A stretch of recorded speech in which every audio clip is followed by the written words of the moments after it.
All right, we're about to dive into a really tough but incredibly important topic: Islam's relationship with slavery, which is one of the oldest and, frankly, one of the cruelest institutions in human history.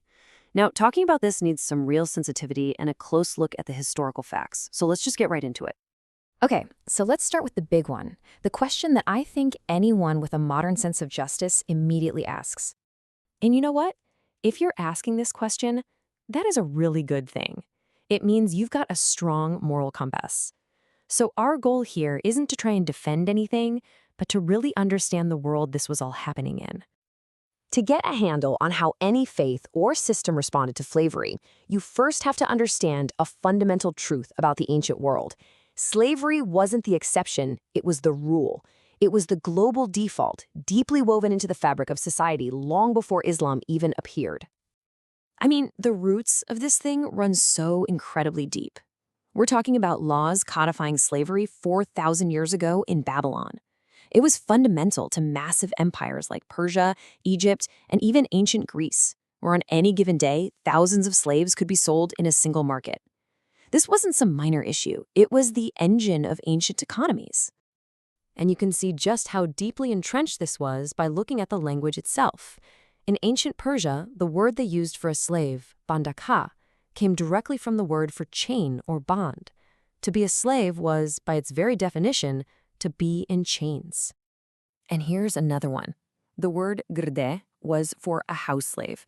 Over time, it led to a common saying, to ride on someone's girde, which means to take advantage of them.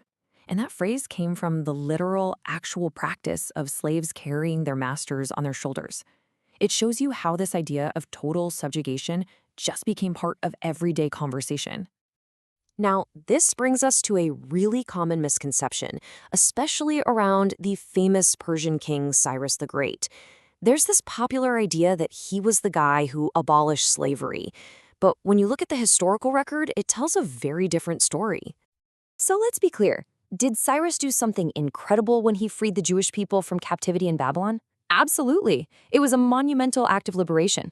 But did he end the institution of slavery? No. He personally owned many slaves. His empire was a massive hub for the slave trade, and archaeologists have found evidence of a slave market operating right next to the Grand Palace of Persepolis. So this was the world that Islam entered, a world where slavery was just normal. And instead of just one single law, its approach was more of a complex strategy, a three-pronged attack, aimed not just at a law, but at changing an entire culture from the inside out. And the logic was really threefold. First, you dramatically shrink the number of ways a person could become a slave. You basically choke off the supply. Second, you create these powerful religious reasons for people to free the slaves they already have. And third, for anyone who still remained a slave, you totally rewrite the rulebook to demand they be treated humanely. This table right here shows one of the most radical changes. In pretty much every ancient culture, if your mother was a slave, you were a slave. Period. Islamic law completely shattered that cycle. It said if even one parent was free, the child was born free. This was a direct assault on the whole idea of hereditary slavery. And you can see this cultural shift in action with this number, 100,000. That's the estimated number of slaves that were freed by just one single early religious figure, Imam Sajjad. That's just a staggering figure, and it shows that this wasn't just some idea on paper. It was happening on a massive scale. And this shift had real, tangible results. I mean, former slaves didn't just become free. They rose to the absolute highest levels of society.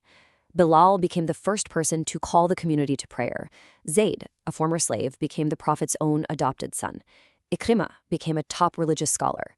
And you can fast forward centuries later, and you have the Mamelukes, an entire dynasty founded by former slaves, ruling Egypt and Syria. Which, of course, brings us right back to our original question. But now we have a lot more context. If the goal was reform and freedom, why not just take that final step? Why not issue a blanket ban? Well, the reasoning seems to be deeply pragmatic, and it's tied to the harsh realities of that society. So, let's do a thought experiment. Imagine a world with no insurance, no welfare, no social safety net whatsoever. A huge percentage of the population are slaves who own nothing and have no other way to survive. What do you think happens if you free all of them overnight? The big concern was that immediate, unsupported abolition would create a massive social crisis.